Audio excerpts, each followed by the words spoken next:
It's a phrase most grown-ups have chuckled at one time or another. All I really need to know, I learned in kindergarten. Concise, easy to read, plain simple English. For many, it's a reminder of those carefree days of that first official experience in school.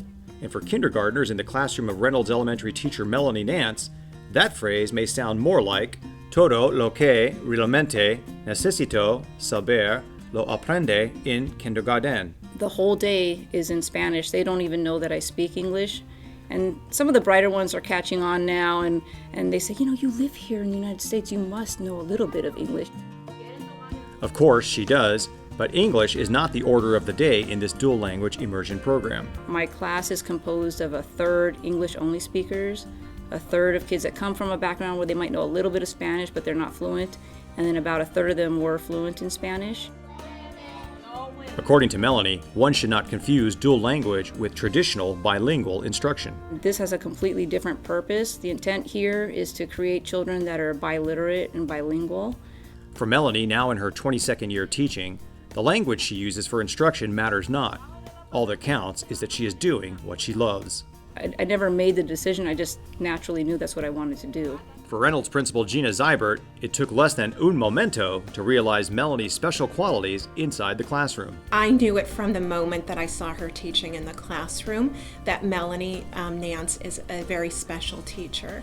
And I knew it when I walked into her room and I could see the warmth and love that she had for each and every one of her students. And anyone who has ever taught kindergarten can tell you, doing so is one mucho grande experience. You have to start from scratch with them.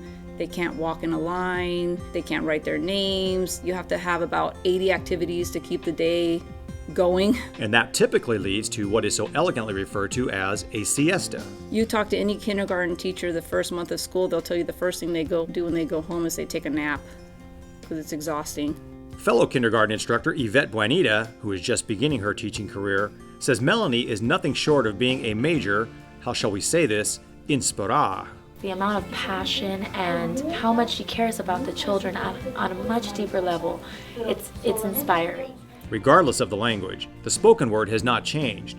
However, with advancements in technology, well, that's a whole different narración. The one thing that does concern me is I've had a lot of kids come to me over the past couple of years that are more familiar with using an iPad, and they've never actually seen a book in print.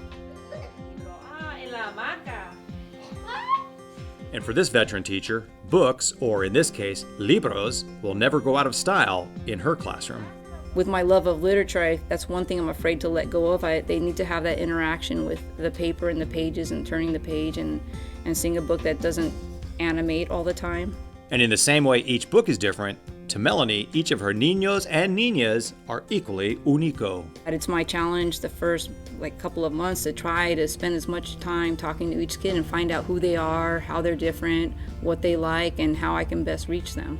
And it's our job to dig deeper and not just write that child off and figure out what it is that we need to do to pull them out of their shell or get them to be on board on our team and cooperate with us so we can move them along in their process of learning.